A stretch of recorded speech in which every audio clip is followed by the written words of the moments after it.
បងនាំស្រីជីងដងរៃទៅ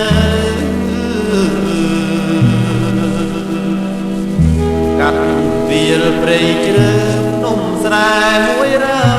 យបងលើកស្នែងភ្លុំប្រគុំឆ្លងឆ្លើយស្រីតូចអូនហើយគេងកាយភ្លឺបងដំរីដើរទៅពើគេងហើយជ្រៀងមេខ្មៅចំភ្លៀងជ្រៀងរឿងស្នេហ៍ស្នងជ្រៀងរាប់ជួបនំជ្រោះជ្រៅវាលផងដូចអូននឹងបងួចចងស្នេហាវាលស្រែមួយរយដែលយើងទៅដល់ចិនដាកងវល់រត់អោបថ្មដា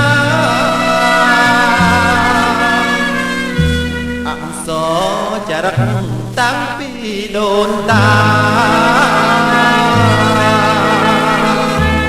យើងសូមសច្ចា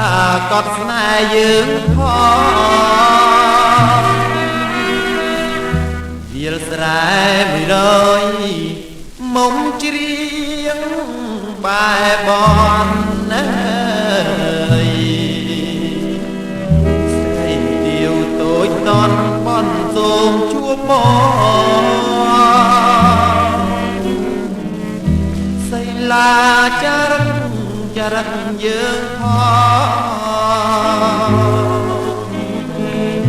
ថាយើងស្នេហ៍ស្នងចងចិត្តតែមួយ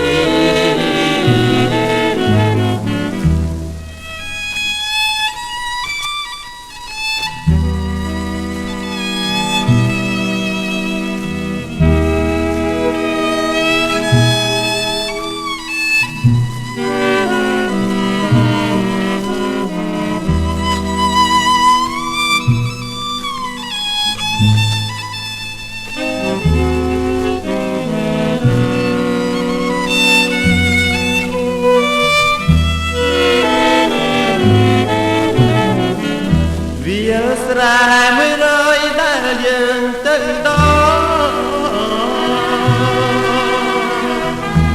ចិនដាកងវល់រត់អោបថ្មដាអក្សរចរិតតាំងពីដូនតាយើងសូមសច្ចាកត់ស្នេហ៍យើងផងវាលស្រែមួយរយមុំជ្រៀងបែបនណាយស្រីទាវតូចតន់បនសូមជួបបងសីលាចារឹក